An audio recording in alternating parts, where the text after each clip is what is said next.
This video is looking at a Feit electric security light that I bought around 3 years ago that is now malfunctioning. The malfunction is the light keeps power cycling.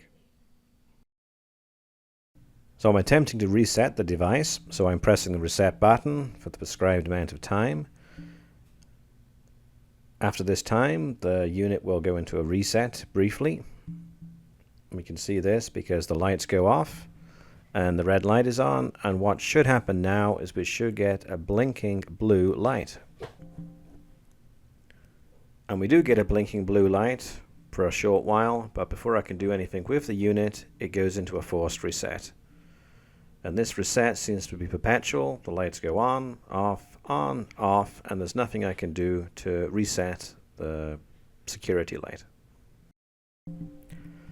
So with this fault, there's probably something wrong with the circuitry inside, which we're going to have a look at.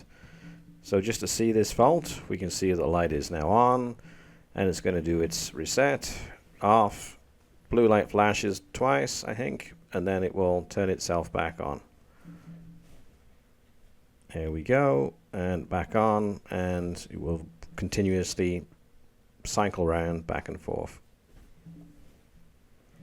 Let's have a look and see what's inside. Maybe we can figure this out. So the disassembly is sped up. But once we get more into it, we'll slow it down, as interestingly I think we found the problem. So the problem appears to be 2 electrolytic capacitors underneath the board. The reason why these are sticking out as potential suspects is because the top of the capacitors is bowed out. That is a typical sign of the capacitor deteriorating when there is a little too much voltage going into the capacitor. So I think what we need to do is replace those capacitors with new capacitors, and hopefully the unit will then function.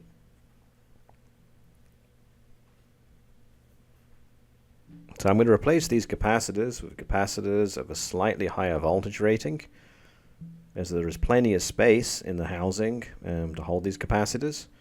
So this part is also sped up, so this is just desoldering the old capacitors and soldering in the new capacitors. So the capacitors that I'm going to replace have an initial rating. They're 1000 microfarad and 10 volts. I'm going to substitute these for, again, 1000 microfarads, maintaining the same capacitance value, but this time they're going to be rated at 16 volts DC.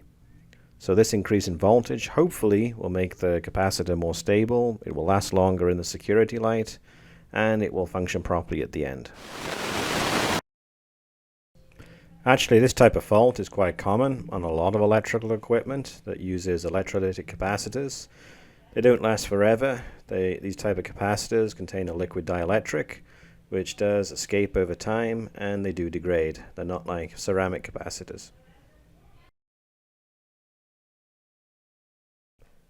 It can often be handy to have a case of mixed value capacitors to hand for repairing failures like this. However, before you jump in and start repairing stuff, make sure you have a basic understanding of capacitors and electronics. Installing, for example, incorrect capacitors with incorrect values can cause damage to other components, or potentially the capacitors can explode if a voltage exceeding their rating is applied.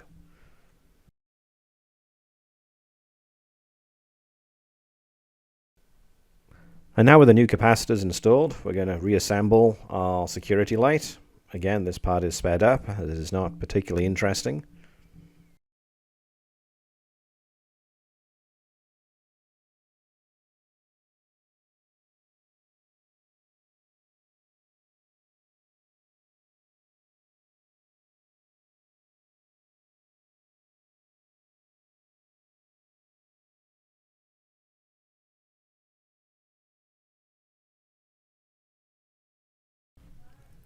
And now with the security light back together, we're going to connect the electrics and power it up with the mains. So turning the mains on and it lights up. So now we're going to press and hold the reset button and see if we can actually reset the security light.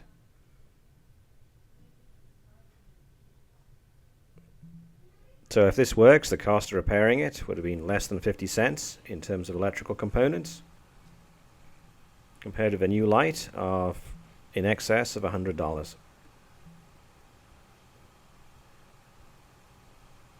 So we're going to be getting close now, and yes, so it's reset. So the red light's on. Now we're expecting a flashing blue light, and cool. Yes, we have a continuous flashing blue light. It is not going into perpetual reset. So now I can reset the device using my phone. And to show that I reset it using my phone, if I click on the Feit electric, there is the video from the security light, and I can manually turn the light on and off. So with a little work, we have the security light back in action.